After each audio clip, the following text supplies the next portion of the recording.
नमस्कार, मैं हूं संदीप चौधरी। आज सबसे बड़ा सवाल में हम बात करेंगे चीन की। भारत चीन सीमा पर जारी तकरार की। 5 महीने से यह तकरार जारी है। अपनी विस्तारवादी नीतियों के तहत घुसपैठ की नाकाम कोशिश की शुरुआत की चीन ने मई महीने में, इस साल के मई महीने में, और 15 और 16 जून की दरमियानी रात को हमारे 20 बहादुरों की, 20 जांबाज सिपाहियों की, सैनिकों की हत्या कर दी चीन ने। और उसके बाद बवाल भी मचा था, सवाल उठने लगे थे। सर्वदलीय बैठक बुलाई प्रधानमंत्री मोदी ने और 2 टूक बताया पूरे देश को कि ना कोई घुसा है, ना कोई घुसा हुआ है, कोई घुसपैठ नहीं हुई है, लेकिन तनातनी बनी हुई है, तकरार बरकरार है।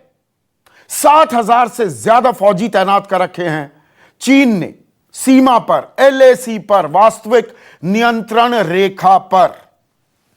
और फिर खबरें आने लगी कि जो उत्तरी पैंगोंग त्सो का इलाका है, वहां पर फिंगर 8 तक, और यह मैंने आपको डिटेल्स लगातार आपको बताई है, फिंगर 8 तक हमारी एलएसी है, हमारा इलाका है, लेकिन वो फिंगर 3, फिंगर 4 तक भी घुसपैठ कर गया। उसके बाद भारत ने जवाबी कार्रवाई की। 1 और 2 अगस्त को और फिर 7 और 9 अगस्त के बीच जो दक्षिणी पैंगोंग इलाका है, उत्तरी पैंगोंग पर वो घुसपैठ की कोशिश कर रहे थे, तो दक्षिणी पैंगोंग का जो इलाका है, स्पेंगुर गैप है, मोल्डो, वहां पर जबरदस्त तैनाती है चीनी फौज की।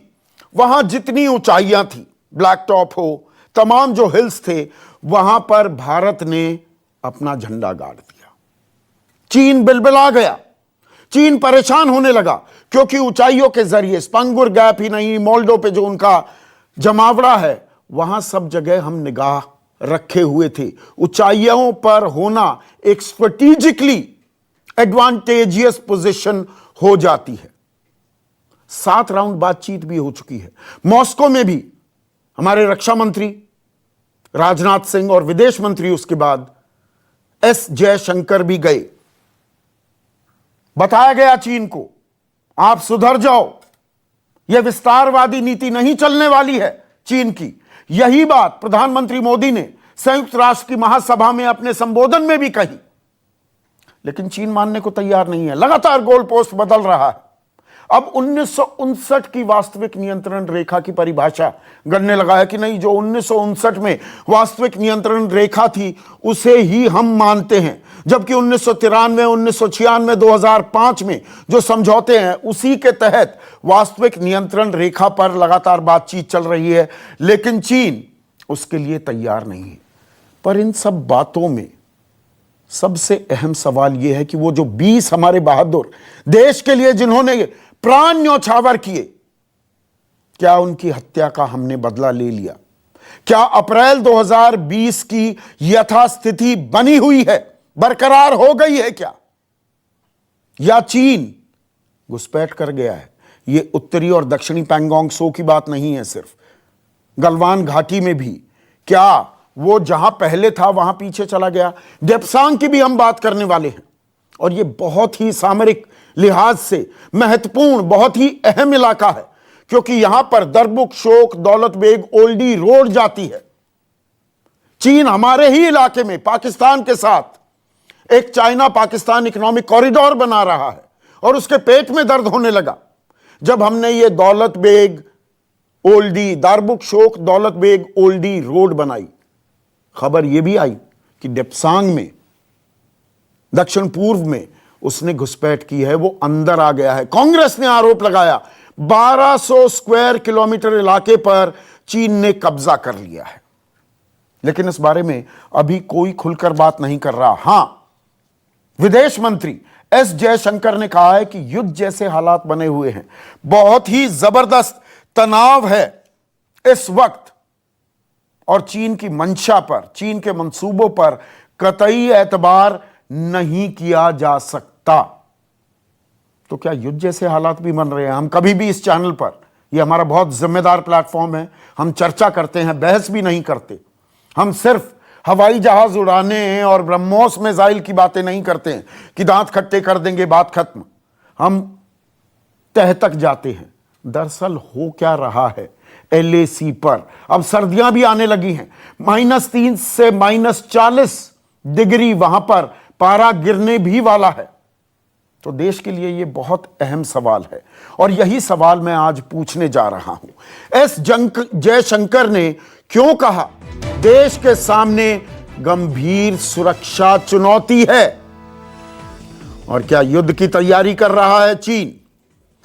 चर्चा में मेरे साथ बीजेपी के राष्ट्रीय प्रवक्ता सरदार RP सिंह, कांग्रेस की राष्ट्रीय प्रवक्ता विंग कमांडर अनुमा आचार्य रिटायर्ड, डेजिग्नेशन से ही आपको पता लग गया है कि ये फौज में रह चुकी हैं, एयरफोर्स में रह चुकी हैं, और 3 proud soldiers.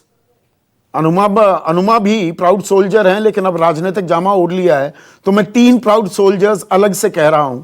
Lieutenant general Gurmeet Singh retired मेरे साथ हैं, वाइस चीफ रह चुके हैं इंडियन आर्मी के। Major general Ashwini Siwach retired, chief of staff रह चुके हैं उस इलाके में, लद्दाख की हम बात कर रहे हैं, पूर्वी लद्दाख की, जहां पर पूरा तनाव है, वहां के चीफ ऑफ स्टाफ रह चुके हैं। और major general Bishambar Dayal retired भी इस चर्चा में जुड़ेंगे। लेकिन सरदार RP सिंह, मेरा सवाल बड़ा सीधा है।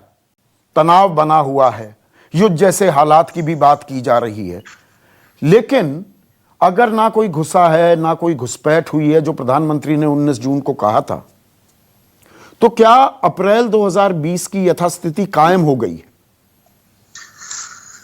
देखिए, एक बात बड़ा स्पष्ट समझे,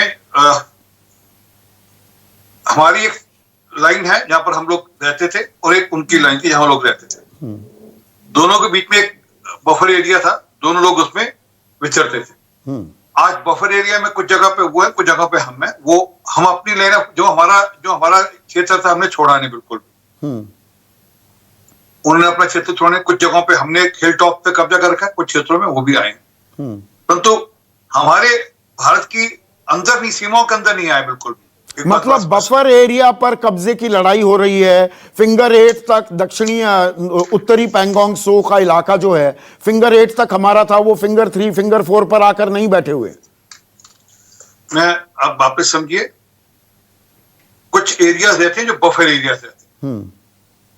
हमने भी कुछ हिल टॉप्स कब्जे कर रखे हैं, हम भी कुछ हिल टॉप्स पे, जिनका भी आप जिक्र कर रहे थे, ब्लैक हिल और बाकी हेलमेट हिल, सब हिल्स का, हिल टॉप्स का जिक्र कर रहे थे, तो वो भी बफर एरियाज में से है। तो कुछ एरियाज पे अब वो आमने सामने है, और आपकी जो जयशंकर जी ने कहा स्थिति तनावपूर्ण है, तो कोई शक नहीं है। लगातार बातचीत मिलिट्रीज के बीच में चल रही है। मैं उनका स्टेटमेंट पढ़ रहा था, उसमें कहा कि जो हमने 1993 से जो हमारे एग्रीमेंट्स हैं, अगर उन पे अगर बात अगर ठीक नहीं हुई, आप 1919 की बात कर रहे थे, उन्होंने कहा अगर 1994 वाले जो एग्रीमेंट्स हैं, जो उसके बाद के जो एग्रीमेंट्स हैं, और उसको हमने ठीक ढंग से, और उन्होंने चाइना ने नहीं माना, तो स्थिति चिंताजनक है, इसमें कोई शक नहीं है, इस पे कुछ पाने वाली है। पर हमारी तैयारी पूरी है। नहीं, तैयारी पर, फौज पर मुझे पूरा भरोसा है, मैं वो सवाल नहीं पूछ रहा हूं। तो प्रधानमंत्री जो 19 जून को कह रहे थे ना कोई घुसा है ना कोई घुसा हुआ है, तो बफर जोन्स में कुछ लोग घुस गए हैं, पर बाकी अप्रैल 2020 वाली यथास्थिति है। मेरा सवाल ये है, मैं वापस कर रहा हूं, हमारे भारत के किसी भी सीमा क्षेत्र के अंदर कहीं चाइना नहीं है। एक बात बड़ा स्पष्ट समझ लीजिए, और अगर आप मुझे देंगे तो मैं आपको कई सारे रेफरेंसेस, जब डिबेट चलेगी, आपको मैं कई सारे रेफरेंसेस मैं लेकर बैठा हूं, मैं आपको कई सारे रेफरेंसेस निकाल के दे दूंगा कि ये जो गलवान की बात कर रहे हैं, या ये आप ब्लैक हिल टॉप की बात कर रहे हैं, या हेलमेट हिल टॉप की बात कर रहे हैं, इस पे चाइना के कब्जे हुए हैं, इन पे चाइना रहा है अलग अलग समय पे, और उस पर हमने झंडा गाड़ दिया है। बिल्कुल सही कह रहे हैं। सूत्र तो ये भी बता रहे हैं, इंडियन एक्सप्रेस ने ये रिपोर्ट किया है कि 7 जगह हमने LAC पार कर ली है, जिसे आप बफर जोन कह रहे हैं। सूत्र ये बता रहे हैं, इंडियन एक्सप्रेस के हवाले से खबर बता रहा हूं आपको, कि 7 जगह हमने भी दक्षिणी इलाके में हम घुस गए हैं, इसीलिए अब चीन परेशान हो रहा है। वो कह रहा है कि नहीं जी, चुशुल इलाके से आप पीछे हट जाओ, हम उत्तरी पैंगोंग त्सो से पीछे हट जाएंगे। देखिए, ये भारत की आंतरिक सुरक्षा का मामला, और बॉर्डर पे जो लोग लगे हैं उसकी चिंता कर रहे हैं। मैं टीवी डिबेट पे वो कहाँ पे कितना हम गुस्से, कितना वो गुस्से, कैसे, वो सब ये टीवी डिबेट का इशू नहीं है आज। ना मैं टीवी डिबेट पे इसकी नहीं चर्चा नहीं, मेरी करूंगा। दिलचस्पी ये जानने में, मेरी मतलब बात वो पूरी- गुस्से हुए हैं क्या, आप ये मान रहे मेरा निवेदन हैं? सुन- हम भी मेरी गुस्से छोटी हैं, एक मिनट वो भी गुस्से हुए हैं क्या? मेरी दिलचस्पी इस बात को जानने में है। मैं आपकी दिलचस्पी के कारण से मैं देश की आंतरिक सुरक्षा के मामले में यहाँ चर्चा में नहीं ला सकता। आपकी दिलचस्पी होगी, आपकी दिलचस्पी हो तो आप राहुल गांधी और इनको बोलिए, वो आपको चाइना से लिंक लेकर दे देंगे क्या हो रहा क्या नहीं, और उनको ज्यादा नहीं नहीं, जानकारी रहती दिलचस्पी है। आपकी भी होती थी। भगत सिंह कोश्यारी की अध्यक्षता में एक आपने बाकायदा फैक्ट फाइंडिंग मिशन बनाया था। आप तो चीनी भारत सीमा पर भी पहुंच गए थे ये जानने के लिए एलएसी पर क्या हालात हैं। आज मैं सवाल पूछ रहा हूं तो आप सीधे मुझे चीन से जोड़ देते हैं, तब आप क्या कर रहे थे? देश को जानना चाहिए ना क्या हो रहा है सीमा पर। मैंने चीन से नहीं जोड़ा आपको, बिल्कुल चीन से नहीं जोड़ा। मेरी स्टेटमेंट बोली नपीतुली, अगर आप उसकी बात फैक्ट फाइंडिंग की नहीं तो आपकी 2010 में 2013 पणजी डिक्लेरेशन में पढ़कर आपको बताऊं, देश को जानना चाहिए ना क्या हो रहा है सीमा पर कि नहीं? अच्छा चलिए, तो फिर मैं आपको, आप पढ़कर सुनाने की बात करते हैं तो मैं आपको जनरल जे सिंह की किताब है, उसमें से क्या क्या कब कब कितना कितना कब्जा हुआ, मैकमोहन नाम किताब का है, उसमें कब कब कितना कितना क्या क्या कब्जा हुआ, वो तो फौज के जनरल रहे हैं। 43,000 स्क्वायर किलोमीटर का कब्जा हुआ है। अभी मैं पूछूंगा कांग्रेस से जो आप पर आरोप लगा रही है, पहले मैं आपसे सवाल कर रहा हूं ना सरदार आरपी सिंह। राहुल गांधी आरोप लगा रहे हैं 1200 स्क्वायर किलोमीटर का इलाका कब्जा कर लिया है चीन ने। यह कोरी अफवाह है, गलत बयानी है राहुल गांधी की। कोरी अफवाह और गलत बयानी है। राहुल गांधी लगातार वो बोलते हैं जो उनको फीड किया जाता है बोलने के लिए। मुझे कहते हो कोई शर्म नहीं इसमें। राहुल गांधी वो बोलते हैं। विंग कमांडर हनुमा, आप भ्रामक खबरें, गलत बयानी क्यों करते हैं? आपके वरिष्ठ नेता अध्यक्ष रह चुके हैं राहुल गांधी, ये क्यों कहते घूम रहे हैं? आप पंजाब में भी ये बात कह रहे हैं कि 1200 स्क्वायर किलोमीटर में चीन घुसाया है भारत में। देखिए, जो देपसोंग, हॉट स्प्रिंग और गोगरा पोस्ट का एरिया है, वहां पर जैसे हम पहले पेट्रोलिंग करते थे, अब हम वहां पेट्रोलिंग वैसे करते नहीं है। हमने कैलाश हाइट्स ली हैं, लेकिन इस एरिया पे जहां पर 2013 में एक बार चीन आके डेरा डाल के बैठ चुका था, लेकिन उसको हमने देपसोंग एरिया में आने नहीं दिया था। बड़े जिम्मेदार फोरम में बहुत जिम्मेदारी से बात करूंगी मैं। मेरे बीजेपी प्रवक्ता जो आए हैं उनकी तरह कहीं पर भी इधर उधर बीटिंग अराउंड द बुश नहीं करूंगी, वेग नहीं होंगी। मैं आपको स्पेसिफिक में बात कर रही हूँ कि जिन जगहों का मैंने नाम लिया, देपसोंग, गोगरा पोस्ट, हॉट स्प्रिंग, ये जो एरिया है, यहाँ पे अब हम पुरानी तरह से पेट्रोलिंग नहीं कर पा रहे हैं। तो उसको सरदार आरपी सिंह कह रहे हैं विंग कमांडर कि वो बफर जोन थे, कुछ इलाकों में वो आए हैं, कुछ इलाकों में हम गए हैं, पर वायलेशन नहीं हुई है, कहीं कहीं वो अंदर नहीं घुसा है, वो बफर जोन है। देखिए, वो अंदर तो आए हैं क्योंकि इस बारे में यहाँ जितने भी जिम्मेदार अधिकारी बैठे हैं, और मैं समझती हूँ कि वो चूंकि एक रक्षा विशेषज्ञ की हैसियत से है तो वो सच ही बोलेंगे। और ये जो बात है, ये कहीं से हमने ऐसे हवा में उड़ती हुई नहीं देखी है। बहुत जिम्मेदार डिफेंस पर लिखने वाले लोगों ने हिंदू में, और जो बड़े बड़े न्यूज पेपर्स हैं, मैंने तो हिंदू में पढ़ी थी इसलिए मैंने उसका नाम ले दिया, और वहां पर लेंथ वाइज 1000 किलोमीटर अंदर आए हैं। और ये वहां पे जो हमारे कुछ ऐसे अधिकारी हैं जिनसे कभी कभी बातचीत हो जाती है, वहां से भी पता चलता है। मेरा ये कहना है कि डोकलाम एक बहुत बड़ी चेतावनी की तरह आया था। तब से चीन जो था, अगर हमारे अंदर थोड़ी बहुत भी समझदारी होती तो हमने अपने आप को तभी संभाल लिया होता, लेकिन उस समय तो हम अपना आप समझदारी की जब बातें करती है ना विंग कमांडर हनुमा, जब आप समझदारी की बातें करती हैं और चीन पर क्यों भरोसा कर लिया या क्यों झूला झुला दिया शी जिनपिंग को, आप 1200 किलोमीटर स्क्वायर किलोमीटर की बात करती हैं। 38,000 स्क्वायर किलोमीटर चीन ने कांग्रेस काल में, जवाहरलाल नेहरू के काल में कब्जा किया। 5,000 स्क्वायर किलोमीटर जो हमारा इलाका पाकिस्तान के कब्जे में था, वो पाकिस्तान ने दान में दे दिया चीन को। तो वो 43,000 स्क्वायर किलोमीटर, आप उसके बारे में तो बात नहीं करेंगे। आज आप कहते हैं, तब तो आप हिंदी चीनी भाई भाई के नारे लगाया करते थे। देखिए संदीप जी, आपसे मैं पूछना चाहती हूँ, आप 1962 में पैदा हो चुके थे क्या? जी नहीं ना। तो मेरा ये मानना है कि उस समय देखिए हमारे पास इक्विपमेंट नहीं थे, हमारे पास समझदारी भी उतनी वैसी नहीं थी। क्योंकि देखिए, जब चीन से हम दोस्ती कर रहे थे, शुरुआत में हमने गुट निरपेक्षता रखी थी, हम सबके साथ जुड़ना चाहते थे, अलग अलग तरीके के हमें अनुभव हुए। और जो जवाहरलाल नेहरू थे, उन्होंने कभी झूठ नहीं बोला। जो हमारी, अगर वहां चूंकि हमारे पास सेना वैसी मजबूत नहीं थी और हमारी जमीन चली गई, तो उन्होंने कभी भारत को बुद्धू नहीं बनाया।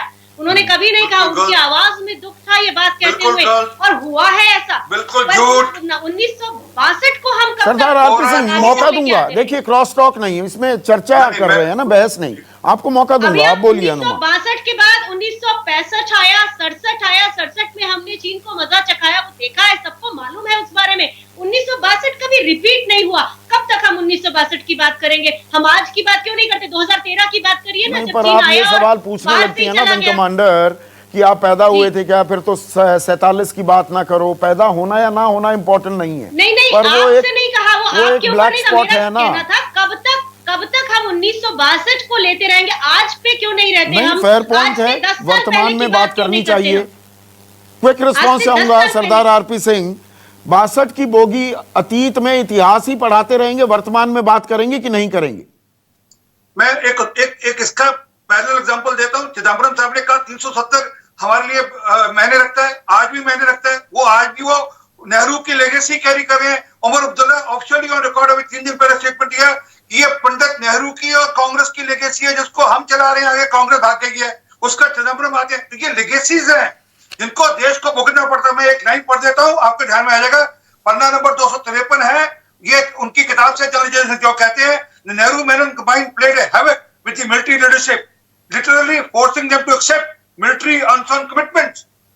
ये हम थोड़ा कह रहे हैं, नहीं, ये तो देश जानता है। ये जानते हैं। एंडरसन ब्रुक्स रिपोर्ट भी सार्वजनिक कर दीजिए। एंडरसन ब्रुक्स रिपोर्ट कि 62 में कहां गलती हुई, आज तक सार्वजनिक नहीं हुई है, इस बारे में लोग चर्चा नहीं करते हैं। लेकिन जनरल गुरमीत, सवाल सीधा सा है, 5 महीने से तनाव चल रहा है, हमारे 20 सैनिकों की हत्या हुई, मैं हत्या शब्द इस्तेमाल कर रहा हूं, हत्या की है चीन ने, हम उनका जवाब देंगे। जो आंखें हम तक उठाकर देखेगा, आंखों में आंखें डालकर हम जवाब देंगे। हमने जवाब दे दिया है क्या? यथास्थिति बरकरार हो गई है क्या अप्रैल 2020 की? जनरल गुरमीत, देखिए, मैं आपका सवाल बिल्कुल पूर्ण रूप से समझ गया हूं, लेकिन सबसे पहले ये जो आपने शब्द इस्तेमाल किया हत्या, कृपया बहुत नम्रता से मैं आपको कहना चाहता हूं कि ये शब्द ठीक नहीं है।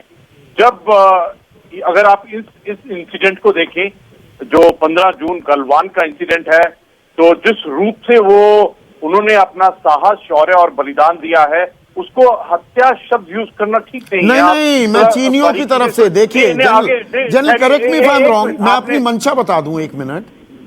वहां पर पेट्रोलिंग में 93, 96, 2005 की संधियों के चलते आप हथियारों का इस्तेमाल नहीं करते हैं, और इन जो 20 बहादुर हमारे सैनिक थे, लाठे बल्लम उसमें कटीली तार लगा लगा कर जो उन पर हमले किए गए हैं, ये एक वॉर नहीं था, ये कोई बैटल नहीं था। अगर बैटल या वॉर होता, वहां पर जो धक्का मुक्की होती है उसमें कटीली तारों से बल्लम लाठे भाले लेकर आप हमारे सैनिकों को मार देते। मैं उसे हत्या इसलिए कह रहा हूं, आप अपनी बात कहिए। संदीप जी, पहली बात तो मेरे जहन में तो ये उन्होंने अपने प्राणों की आहुति दी थी। नहीं, उन्होंने आहुति दी, मैं वो तो कह रहा हूं, पर चीन ने हत्या की है। ठीक है, चलो आगे बढ़ते हैं। देखिए, जो अभी आपने बात की, इसमें 1-2 बात बहुत गलत हुई है, क्योंकि मैं इस विषय को 20-25 साल से इस विषय पर हूं। पहली बात तो इस विषय के ऊपर में, इस स्थिति के ऊपर में बफर वर्ड यूज करना बिल्कुल गलत है। ये स्थिति है एलएसी की, इसमें 2 ही चीजें होती हैं, एक तो ट्रांसग्रेशन, और दूसरा उसके स्टेटस को बदलने की कोशिश करना। इसमें बफर वाली कोई बात नहीं है, कोई बफर जोन नहीं है।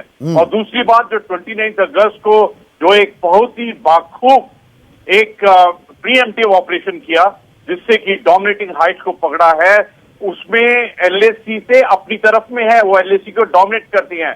तीसरी बात, जो आपने दबसांग के बारे में बात कर रहे थे उस वक्त में, तो ये नासमझी है एलएसी की और दबसांग की कि कहना कि इलाका कब्जा किया है। देखिए, ये जो 2 बातें समझने बहुत जरूरी है। पहले एलएसी और बॉर्डर में डिफरेंस क्या है? जो बॉर्डर है उसमें बात होती है कब्जे की, जो एलएसी है उसमें बात होती है ट्रांसग्रेशन और स्टेटस को की बात। और बड़ी बात यह है कि देखिए, आज की जो स्थिति है, जो यथास्थिति है, उसमें भारत ने एलएसी को पूर्ण रूप से डोमिनेट किया हुआ है।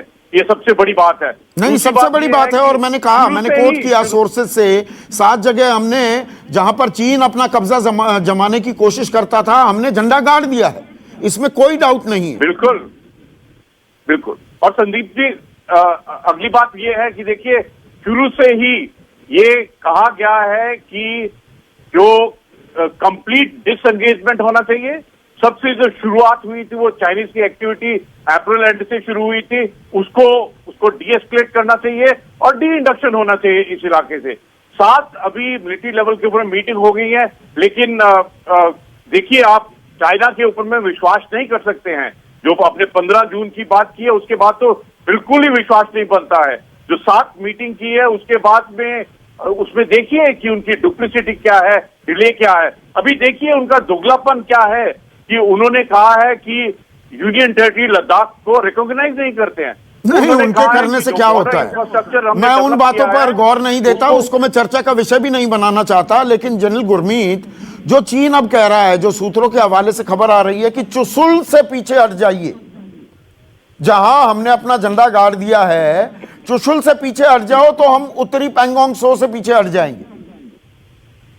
ये बिल्कुल गलत है, ये डिलेइंग टैक्टिक्स है। और अभी उनको पता लग गया है कि भारत की जो स्थिति है, सैन्य स्थिति है, इस जगह में बहुत मजबूत है, जो हमारी तैयारी है। और देखिए, सबसे बड़ी बात ये, हम किसी भी चालाकी के लिए, किसी भी धोखे के लिए, किसी भी उनकी एक्टिविटी के लिए तैयार हैं। ये बड़ी बात है। जो एक्चुअली जो आपने बहुत सुंदर तरीके से जो बैकग्राउंड बताया अप्रैल से लेकर, मैं आपको अप्रिशिएट करना चाहता हूं। आपने बहुत बारीकी से पॉइंट्स पकड़े हैं पूरे। और अभी जिस बात पर डिस्कशन हो रही है कि भारत के विदेश मंत्री ने क्या कहा है, उन्होंने खास तौर पे ये कहा है कि सिचुएशन इज वेरी क्रिटिकल। उन्होंने कहा है कि जो बायलैटरल रिलेशनशिप है वो डिस्टर्ब हुए हैं, और जो उन्होंने कहा है कि जो एग्रीमेंट्स है वो चाइना की हरकत के कारण there is a big departure from there. उन्होंने जो कहा है कि बायलैटरल जो रिलेशनशिप है, जो पिछले इतने सालों से पीस एंड ट्रैंक्विलिटी के लिए कर रहे थे, वो एकदम उन्होंने उनके हरकत के कारण खराब हुई है। और जो उन्होंने कहा है कि एग्रीमेंट एक फोरम था, एक तरीका था, 4 एग्रीमेंट थे, जिससे कि बॉर्डर मैनेजमेंट, ट्रूप्स की डिप्लॉयमेंट और जो भी स्थिति है उसको कंट्रोल करने में मदद मिलता था। ये जो बातें कही हैं, ये बहुत गंभीर और बहुत ही डीप बातें उन्होंने कही हैं। नहीं, ये फेयर पॉइंट हैं और ये दर्शकों को पता होना चाहिए। पर मेरे मूल सवाल का अभी भी आपने जवाब नहीं दिया जनरल गुरमीत। अप्रैल 2020 की यथास्थिति कायम है क्या? नहीं है, अगर मैं ये कहूं तो गलत तो नहीं कह रहा? देखिए संदीप जी, आपके सवाल इतने पैने होते हैं, इतने डायरेक्ट होते हैं, मजा आता है। जो आपने जो अप्रैल का एक रेफरेंस दिया, अगर आप बारीकी से देखें तो अभी भी वो इलाका है फिंगर 8 का इलाका, जहां से डिसएंगेजमेंट नहीं हुआ है, जहां से जो उनकी कोशिश है मेंटेनेंस ऑफ स्टेटस को, जिसपे उन्होंने गलत किया है। हमारा एग्रीमेंट बिल्कुल ये कहता है कि जितने भी एरिया ऑफ डिफरिंग परसेप्शन है, उसके अंदर में नीदर साइड उसको स्टेटस को चेंज करने की कोशिश नहीं करेगा। उन्होंने कोशिश की है, गलत है, उसमें कोई शक की बात नहीं, कोई शक की बात नहीं। मैं यही देखिए जनरल गुरमीत, आप जैसे एक्सपर्ट्स को मैं किस लिए बुलाता हूं, आम आदमी को, दर्शक को समझ में आए, नहीं तो ताल ठोकने में बात इधर उधर हो जाती है। और वो तमाम चैनल्स, मेरा भी चैनल उसमें शामिल है, वो हवाई जहाज उड़ाते हुए दिखा दो और वहां पर टैंक्स गोले दाग रहे हैं, उससे जमीनी हकीकत सामने नहीं आती है। हम जमीनी हकीकत की बात कर रहे हैं, ये कोई देशद्रोह नहीं कर रहे हैं। हम चीन की बातों से ना डरते हैं, ना घबराते हैं, ना उनके प्रोपेगेंडा से हम इधर उधर होते हैं। उनका प्रोपेगेंडा हम अच्छी तरह से समझते हैं। मैं एक बार नहीं 20 बार कह चुका हूं, ये ग्लोबल टाइम्स सरकारी पिट्ठू है, जिसे मैं कभी गंभीरता से नहीं लेता। और जनरल गुरमीत और जनरल सिवाच, आप इस बात के गवाह हैं। पर जनरल सिवाच, देखिए बात, जो अहम बात कही जनरल गुरमीत ने, कि देखिए डिफरिंग परसेप्शंस हैं, उसमें कुछ इलाकों में वो घुसे हुए हैं और कुछ इलाके हमने कब्जा कर लिए। जैसे चुशुल इलाके में अब वो बिलबिला रहे हैं कि मोल्डो भी देख सकते हैं, स्पेंगुर गैप भी देख सकते हैं। पर ये बात हमें समझानी चाहिए ना आम दर्शक को भी। बिल्कुल ठीक बोला संदीप, इसमें कोई दो राय नहीं। 29-30 अगस्त को जो भारत की फौज ने किया है वो एक गेम चेंजर है, जिससे वो क्लास रेंज पूरी पकड़ ली है, जिसके अंदर आपके सारे के सारे जो टॉप आइटम, मगर हिल, गुरंग हिल, स्वांगरू गैप, उसका आपका रिजांगला रिचिंगला, उससे क्या है आपका चेशूर मोल्दो का जो पूरा का पूरा घाटी है वो आपके अंडर कंट्रोल है। स्वांगूर गैप को आप बिल्कुल डोमिनेट कर रहे हैं। और जो रोड हमारी जारी थी दामचौक के लिए, चेशूर से दमचौक और चेशूर से दरबोक और चेशूर से ले, वो हमारे कंट्रोल में। अब पहले चीन 1962 में स्वांगूर गैप से हमारी तरफ आया था, आज हमने वो पकड़ लिया है। आज हमारी काबिलियत है कि हम चीन की तरफ जा सकते हैं। मेरा सबसे इंपॉर्टेंट पॉइंट ये है, जो आपने 1965 में हाजी पीर जीता था और वो गलती से आपको प्रेशर होने पर ताशकंद में देना पड़ा, कुछ न कुछ कैलाश रेंज की इतनी ही अहमियत है, इसको समझने की कोशिश करो। जो हमने 29-30 अगस्त को किया है, हमने पासा ही बदल दिया है। उससे पहले सिचुएशन बहुत अलग थी। अलग क्यों थी?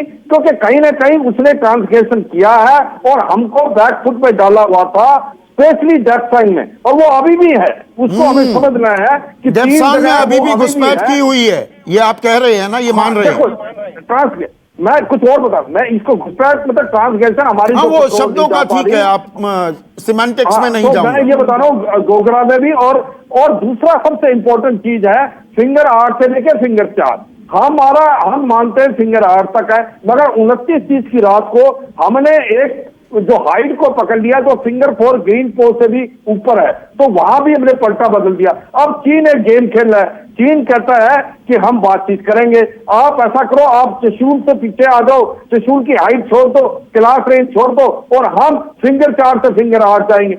अरे हम पागल हैं, हमने तो बहुत कुछ ले लिया है कैलाश रेंज में।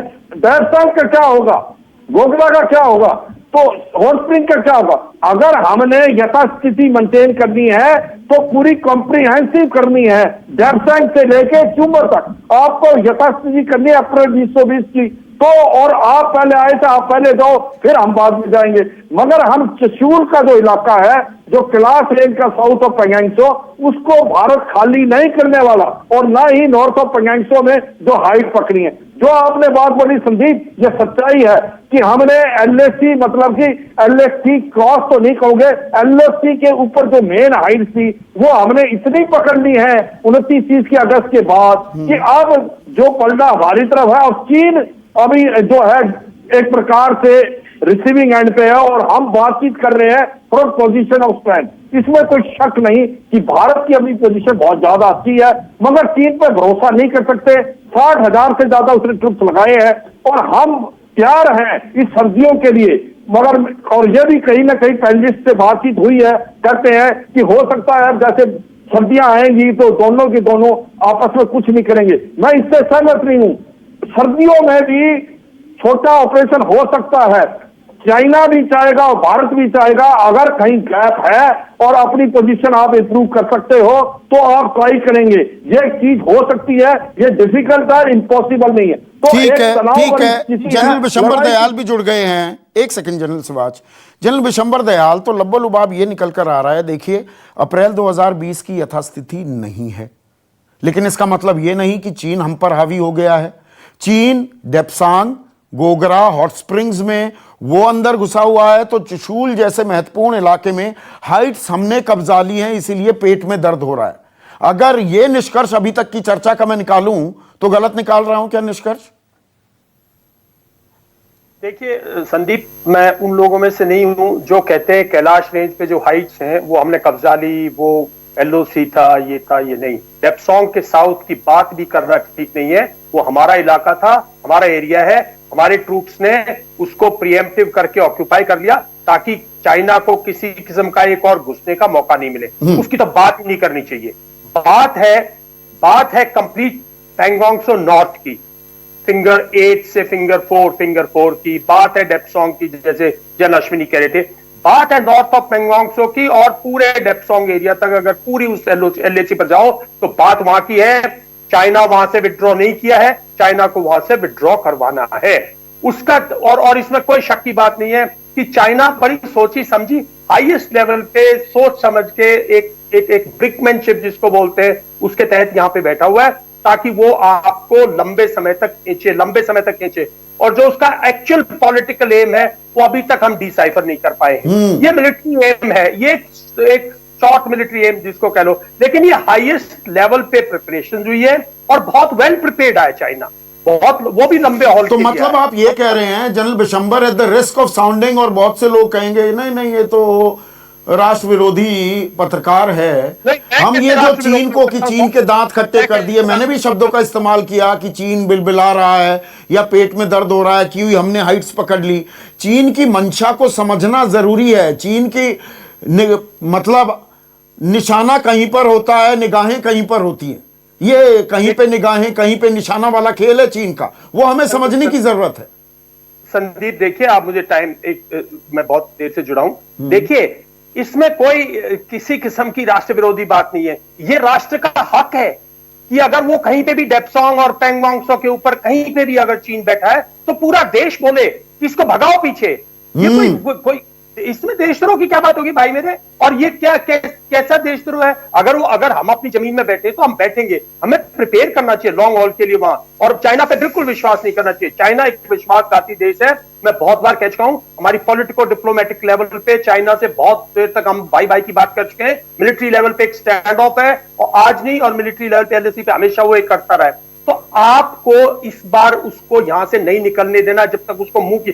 आपको पूरा एशिया देख रहा है, पूरा विश्व देख रहा है। चाइना की एक्सपेंसिव पॉलिसी पूरा विश्व समझता है, लेकिन आपको ग्राउंड पे मजबूत होना है। और इस विंटर्स में आपको, जैसे जनरल शिवाज कह रहे थे, यस, छोटे छोटे ऑपरेशन आप कर सकते हो, फिंगर 4, फिंगर 5, फिंगर 6 से। हमारी फौज मजबूत है, हमारा सैनिक ट्रेंड है, हम लोग माउंटेन वॉरफेयर में उससे बेटर प्रिपेयर्ड है, बेटर ट्रेंड है, उसने पूरी डिप्लॉयमेंट कर रखी है। तो उससे बातचीत वो तो चाहेगा बातचीत करता रहे, और बातचीत से कुछ भी हासिल तो चीन को मतलब फुल एंड फाइनल जवाब देना होगा जो आप बात कह रहे हैं। तो सरदार आरपी सिंह जैसा जनरल गुरमीत ने कहा, देखिए बफर जोन की बात नहीं है और इसमें कतई कोई शको शुबा नहीं है, और हमारे बहादुर सिपाही वहां पर मौजूद हैं और चुशुल की हाइट्स हमने पकड़ ली हैं। पर इस बात में क्या हम ये इग्नोर कर दें कि डेप्सांग, गोगरा और हॉट स्प्रिंग्स इलाके में अंदर घुसा हुआ है चीन? क्या इस बात को हम इग्नोर कर दें? देखिए, मैं let me amend my thing, और मैं जनरल साहब की बात से जाता हूं। बफर जोन मैंने वर्ड यूज किया, पर वो बात वही है कि जो अनडिफाइंड लाइन ऑफ कंट्रोल है उसके ऊपर इश्यू है। वो डिफाइंड नहीं है, इतने सालों में डिफाइन किया नहीं गया। उसमें जितनी कोशिश करनी चाहिए थी उसको डिफाइन करके उसका रास्ता निकालते हुआ नहीं इतने सालों में। और अगर घुसने की बात करते तो जोरावर फोर्ट कहाँ है ये समझ जाएंगे, तो उसे कहते हैं घुसना। यहाँ आमने सामने है हम बिल्कुल, और यहाँ पर वो नहीं कि हमारे क्षेत्र में घुसे हुए हैं, वो हम आमने सामने हैं।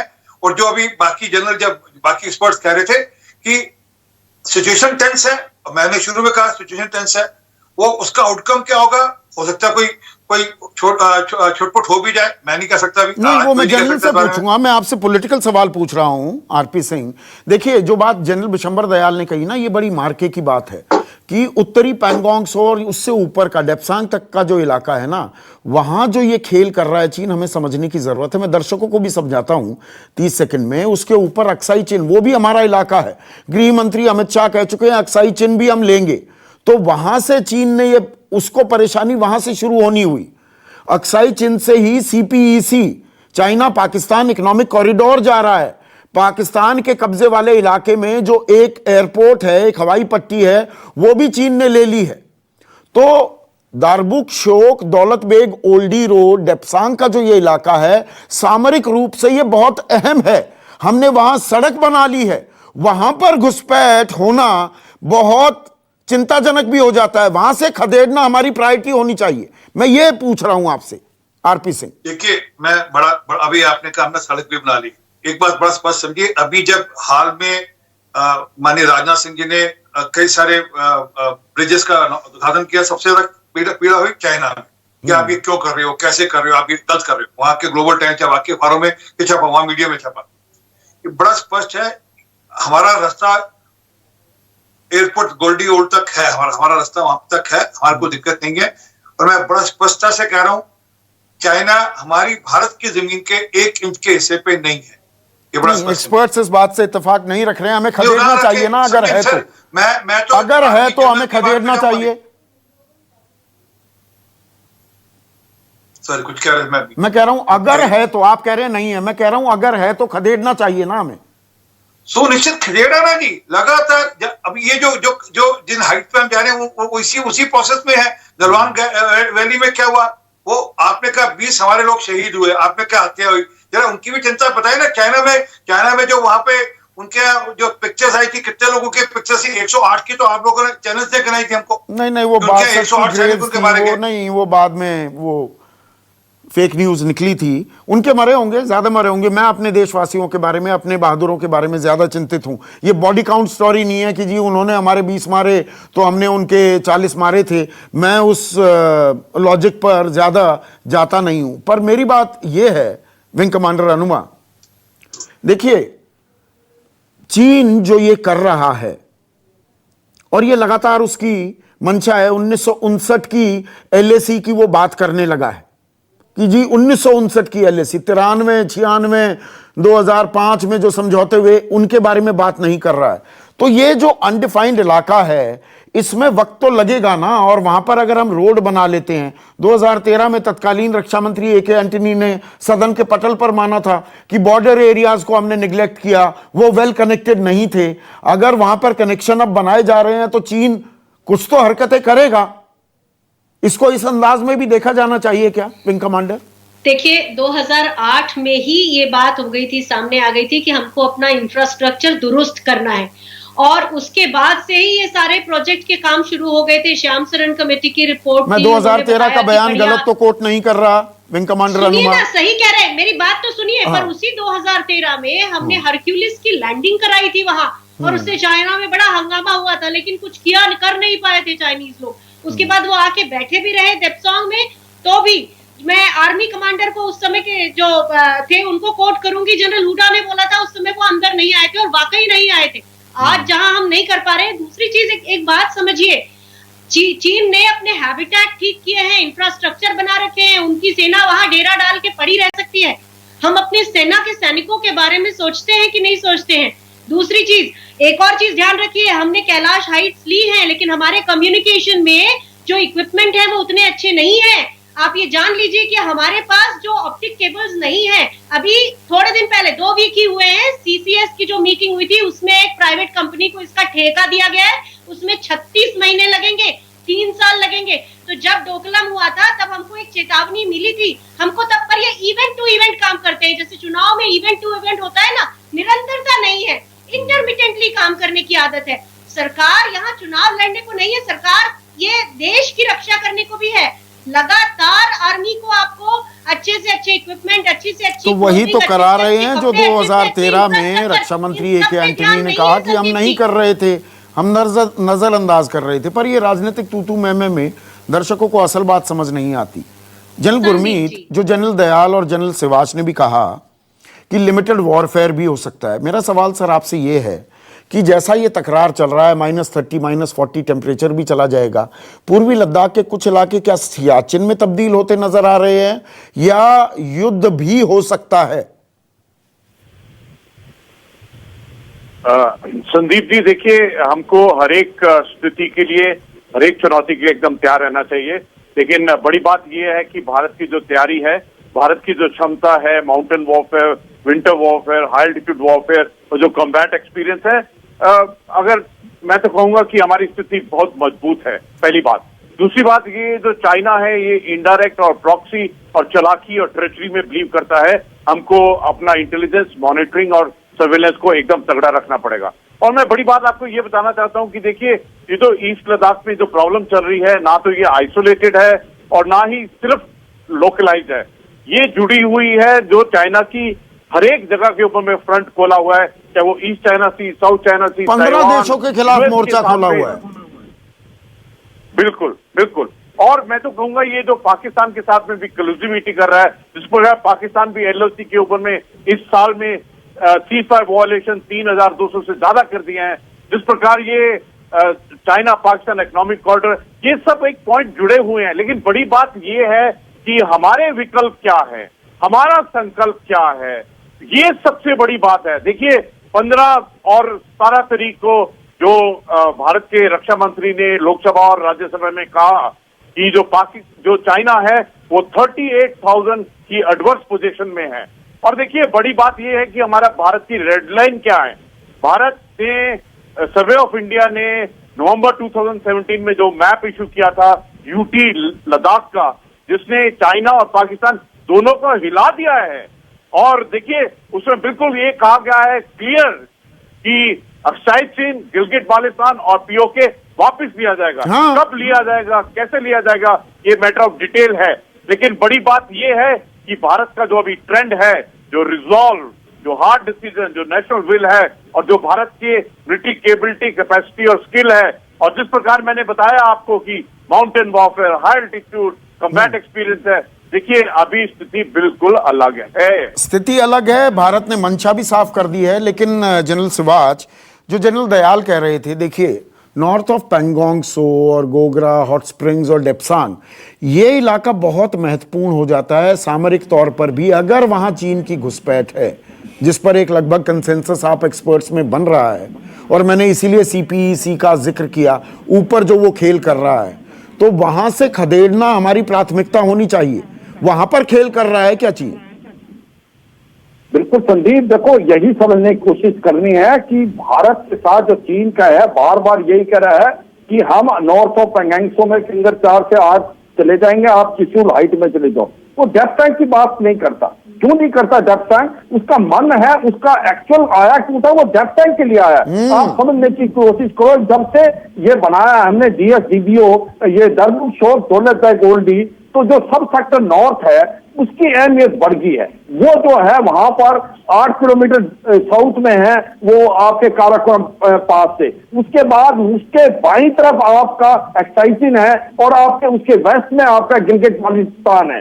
तो वहां से भारत अक्साई चीन भी जा सकता है। आपका जो G219 वेस्टर्न हाईवे है जो सिंगजांग से लाता जा रहा है, उसको भी डोमिनेट कर सकता है। और वहां से गिलगिट बाल्टिस्तान में चाइना पाकिस्तान इकोनॉमिक कॉरिडोर को भी जा सकता है और काराकोरम हाईवे को भी कर सकता है। इसको मद्देनजर रखते हुए चीन ने इनकर्शन की है आपके इलाके की तरफ आके, अपने G219 को जब्त किया है। एक सेकंड जनरल सिवाच, देखिए ये सिमेंटिक्स में मैं जाता नहीं हूं, पर हमेशा ट्रांसग्रेशन शब्द का इस्तेमाल किया जा रहा है LAC को लेकर। आपने कहा इनकर्जन की है, इनकर्जन को मैं घुसपैठ कहूं? मैं देखो मैं ये एक बात संदीप समझो कि ये मत करो ट्रांसग्रेशन इनकर्शन। पॉइंट ये है कि दायकसान के अंदर जहां वो बैठा हुआ है, वो 1959 की जो LAC की लाइन को बता रहा है। हम इससे बिल्कुल वापस नहीं है, क्योंकि हम चाहते हैं आप यथास्थिति करो जो अप्रैल 2020 में। अगर हम ऐसे मान गए, मान लो आप कह रहे हो कि कुछ नहीं हुआ, तो प्रॉब्लम क्या थी? अगर हुआ है तो उसको वापस भेजना है। मैं इसकी अहमियत बताने की कोशिश कर रहा हूं कि इस जगह की अहमियत क्यों है, क्योंकि अगर ये जो आ गया है उससे उसने अपने एरिया में डक्ट दे दी है। अक्साई चीन में से जो है उसको भी डक दे दिया है और G219 हाईवे को दे दिया। और एक और है बड़ी इंपॉर्टेंट बात, ये समझ लीजिए, ये उस इलाके से उसका एक जो है कॉरिडोर खुल जाता है डायरेक्ट आपके साइटन ग्लेशियर में जाने का, DBO को बाईपास करते हुए नॉर्थ में। ये भी है। ये तो बिल्कुल ये सामरिक चीजें हैं। देखिए आम दर्शकों को समझने की जरूरत है। डेप्सांग पर निगाहें हैं, he is taking his neck out. Chief of staff रह चुके हैं जनरल सिवाच कि डेप्सांग में ये खेल कर रहा है और ये अक्साई चीन से भी जुड़ा है और सीधे सियाचिन की तरफ भी डायरेक्ट एक्सेस मिल सकती है। तो ऐसे में क्या युद्ध की तैयारी कर रहा है? जनरल बिशंबर दयाल, आखिरी सवाल आपसे, क्या चीन युद्ध की तैयारी कर रहा है? मंशा क्या दिखती है आपको? देखिए संदीप, मैं नहीं समझता चाइना युद्ध करने आया था। चाइना फुली प्रिपेयर्ड आया था, एक स्ट्रेटजी के तहत आया था और चाइना इस इलाके में धीरे धीरे बात करता भी रहेगा और वो जो उसका एम है उसको हासिल करने आया था। उसने कहीं शुरू में जो ट्रेचरी की, जो धोखाबाजी की, एक तो पहले भारत में पॉलिटिकल एनवायरनमेंट जो है उसको एक यूनिफॉर्म उस पे लाइए साहब प्लेटफॉर्म पे कि पूरे चाइना को क्रिटिसाइज कीजिए, पूरा देश एक तरफ होके। दूसरा साहब मिलिट्री डिप्लोमेटिकली साहब आप इस इशू को समझिए कि चाइना को आपको एक झटका देना पड़ेगा हर एक लेवल पे, हर एक स्टेज पे। और मिलिटरीली साहब ये जो नॉर्थ का एरिया है, हमें अगर चाइना बात करना चाहता है, चाइना को बोलिए साहब आप अपनी स्ट्रेटेजी जो आप रिजर्व लाए पहले उनको विड्रॉ कर दीजिएगा, फिर बात करेंगे। पहले चाइना रिजर्व लाया ना, उनको रिजर्व को वापस ले जाए। भारत कहेगा ओके मैं भी अपने रिजर्व वापस ले आता हूं। अगर चाइना सीरियस है, चाइना सीरियस नहीं है, चाइना लड़ना भी नहीं चाहता, बगैर लड़े चाइना अपना मकसद हासिल करना चाहता है भारत के। और ये बात हमें समझनी होगी। एक क्विक कमेंट आरपी सिंह, फिर मुझे क्लोज करना है। एक सेकंड, आरपी सिंह स्क्रीन पर। संदीप, मैं आपसे एक निवेदन करूंगा, जब आपको ब्रेक मिल पाएंगे यहाँ से अपने चैनल से, अब मेरे साथ चलिए, मैं आपको दौलत बेग ओल्डी लेकर चलूंगा। ठीक है, और न्योता कबूल, आरपी सिंह न्योता कबूल, दोनों चलेंगे। आपको दौलत बेग ओल्डी लेकर चलूंगा। ठीक है, बहुत बहुत शुक्रिया आप सभी का आज की इस चर्चा के लिए। आज बस इतना ही, नमस्कार। नमस्कार, मैं हूं मानक गुप्ता। अगर आपको हमारा ये वीडियो पसंद आया हो तो इसे लाइक और शेयर जरूर करें, और हां, हमें सब्सक्राइब और फॉलो करना ना भूलें, ताकि आप देश और दुनिया की कोई खबर मिस ना करें। तो जुड़े रहिए हमारे साथ और देखते रहिए न्यूज़ 24।